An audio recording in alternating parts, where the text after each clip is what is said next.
by Anne Duffy. On the poem Valentine, the speaker describes a gift for a lover, like one you would give on Valentine's Day, which ties to the title Valentine.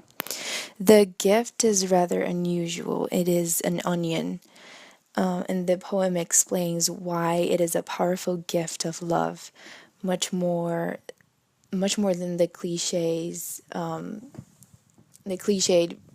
romantic presents. An onion is a very unflattering, smelly, acid, and unromantic object, and Duffy spends the whole poem proving to us how those unromantic properties reflect the true nature of love. The poem then becomes an extended metaphor of the onion and the love. The poem is written in free verse. Each stanza is very short, some are only one line long, and there is some repeated structures. The structures represent both an ongoing love and the layers of the onion. Each stanza also shows the different phases of love, how it begins with all the best intentions, and it gradually deteriorates into misunderstandings and violence. The poem is a first person narrative in the form of a direct address to you, giving the poem a personal tone. The first stanza is very short and clear. The first word of the poem is not, indicating the speaker's rejection of a classic and traditional love. The red rose and satin heart are romantic tokens that are usually given to a woman, indicating that the listener is a woman. And I think that might reflect the period of Duffy's life when she was in a relationship with Jackie Kay.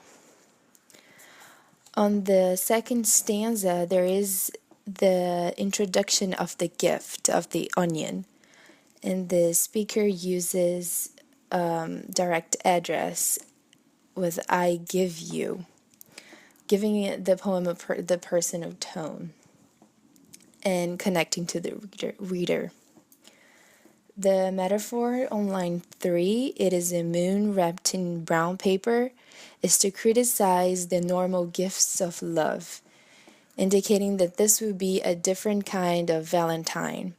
The moon is a romantic symbol, and in this case, is wrapped in something so common and with low value like a brown paper.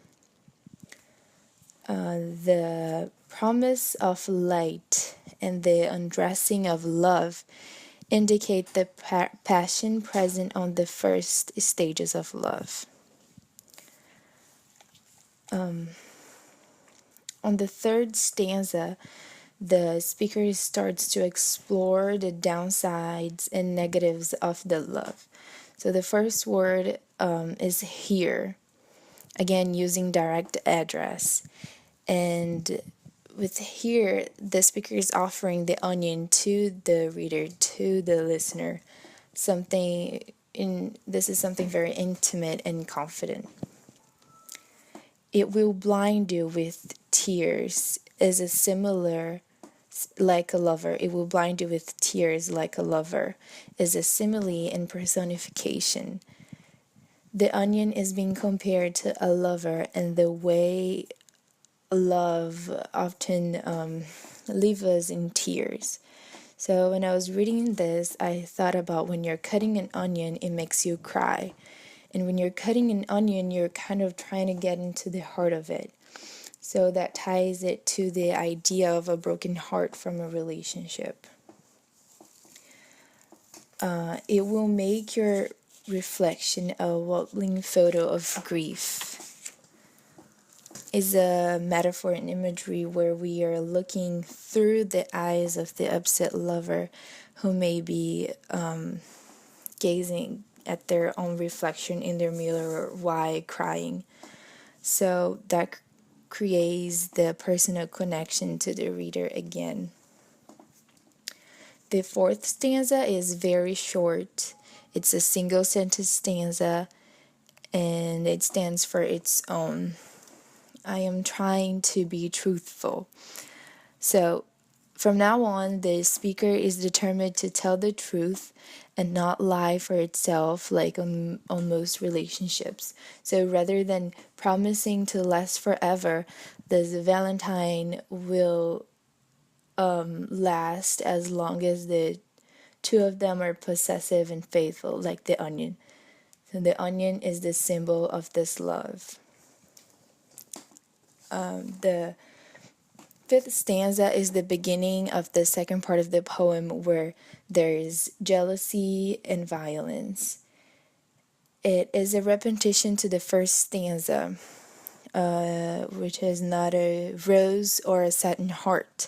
So they both have similar structures and wording.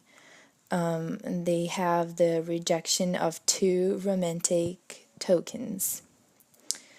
The sixth stanza is also, the sixth stanza keeps this repetition pattern by being a repetition to the second stanza. And because they both have similar structures and they start with the verse, I give you an onion. I think that by having this repetition right in the middle of the poem shows the change of tone, which comes from a passionate tone to a hopeless one. Still in the sixth stanza, its fierce kiss will stay on your lips, possessive and faithful. The onion is being compared to a jealous lover, and the way their kiss at this point in the relationship would be a mixture of passion and punishment. So, and I think the word possessive is very strong over here, and it relates back to the onion smell and how it's strong and it sticks to your fingers when you cut it. And it represents the obsessive love, which might turn into an unhealthy relationship. The seventh and eighth stanzas are the last stages of love, and marriage imagery is introduced to them. And it's implied that marriage kills the romance and it turns the love into a punishment. The first word of the seventh stanza is take it, and since it's in the repetition pattern, it's a repetition to the third stanza, which begins with here. But in this case, take it is a much more stronger and aggressive word than here. So this also shows that the tone of the poem has changed to a hopeless one, to a kind of more aggressive. Its platinum loops shrink to a wedding ring. So the loops of the onion are being compared to a wedding ring, and that shrink. And when something's shrinking, it's trapping. It's being trapped. So they're trapped in that love, into that hopeless love. Lethal is by itself. It's a one-word verse, and so it's drawing a lot of attention, and it shows what the relationship has turned into. Its scent will cling to your fingers, relates back to the possessive and obsessive relationship mentioned on stanza 6. And the poem ends with cling to your knife. That's a very powerful and violent imagery, and I believe that the knife represents the fact that the two lovers have become enemies. So there is darkness in this love. There was a huge transformation from the second stanza where there was moon and promised light